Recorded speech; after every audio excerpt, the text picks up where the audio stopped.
Hello, I'm Fort Worth Police Chief Neil Noakes. I'm here to provide you with updated information concerning an officer-involved shooting that occurred on July 5th, 2023, involving a Fort Worth police officer and a Fort Worth Fire Department arson investigator, who is a fire department employee trained and licensed as an armed Texas peace officer. On the evening of July 4th and into the early morning hours of July 5th, the Fort Worth police and fire departments were working together to proactively address illegal fireworks activity in the city. The Fort Worth PD officer and the arson investigator were working as a two-person team assigned to this detail and responding to fireworks complaints. At approximately 9:20 p.m. on July 4th, this team was dispatched to a fireworks disturbance call at the corner of Ross and 32nd Street, where there was a large block party going on. They spoke with the residents at the location about the disturbance, but did not observe active fireworks activity at that time. At around 12:25 a.m., this team was dispatched to a call in another part of the city, and on the way, drove past the block party at Ross and 32nd.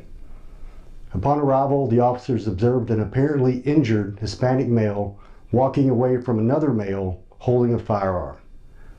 The officers got out of their vehicle and began walking toward the house at the corner, which was the location of the block party and the crowd. At the same time the officers were stopping to investigate, Fort Worth PD 911 dispatchers received a call from a neighbor about a disturbance with people fighting at the corner of Ross and 32nd Street. Fort Worth Police 1054, what's the address you're calling about? There's a block party on the intersection of Ross Avenue and 32nd. Okay, Ross and 32nd? Yeah, there's a lot of screaming, crying. I think there's a big altercation. It's a big old fight. Okay, yes, ma'am. Oh my God, they just shot.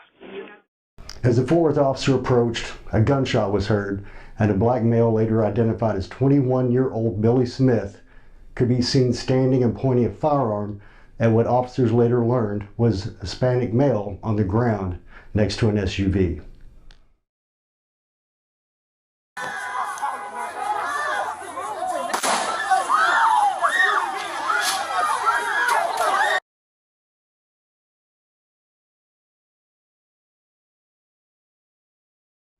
Perceiving an imminent threat to a third party, the Fort Worth officer fired his handgun at Smith, striking him multiple times. Smith fell to the ground.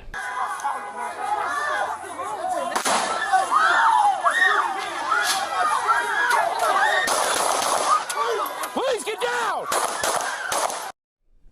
At the same time this was occurring, the arson investigator, who was standing in the front yard to the officer's left, observed a second male later identified as 30-year-old Bronche Mentor with a pistol in his hand. The pistol had a weapon light activated which was shining in the direction of officers and the person on the ground. At this moment, officers heard 2 shots fired. Please get down! Please get down! In fear for the safety of himself, the Fort Worth officer, and others at the location, the arson investigator fired his handgun at Mentor. The Fort Worth officer also fired at Mentor. Mentor was struck and fell to the ground, dropping the pistol. He then got up and ran south and around the corner of the house to the west.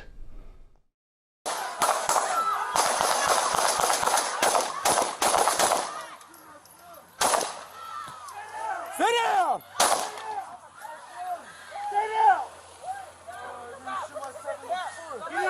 Get on the ground now! When the Fort Worth officer approached Smith where he had fallen on the ground, he observed a semi-automatic pistol and removed it, placing it on the ground behind him. The pistol that was dropped by Mentor can also be seen lying on the grass where he fell.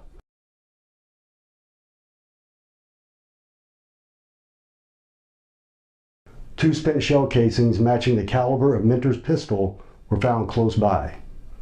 Investigators also found a leather sap, also known as a blackjack, on the ground next to the pistol. The arson investigator moved to the corner of the house where he encountered a male who was shot in the leg and provided aid to him. During this incident, a Hispanic male was sitting on the curb next to the SUV.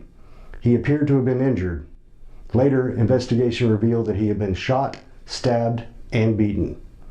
The male and a female then left the scene in a vehicle, but officers were able to make contact with them later.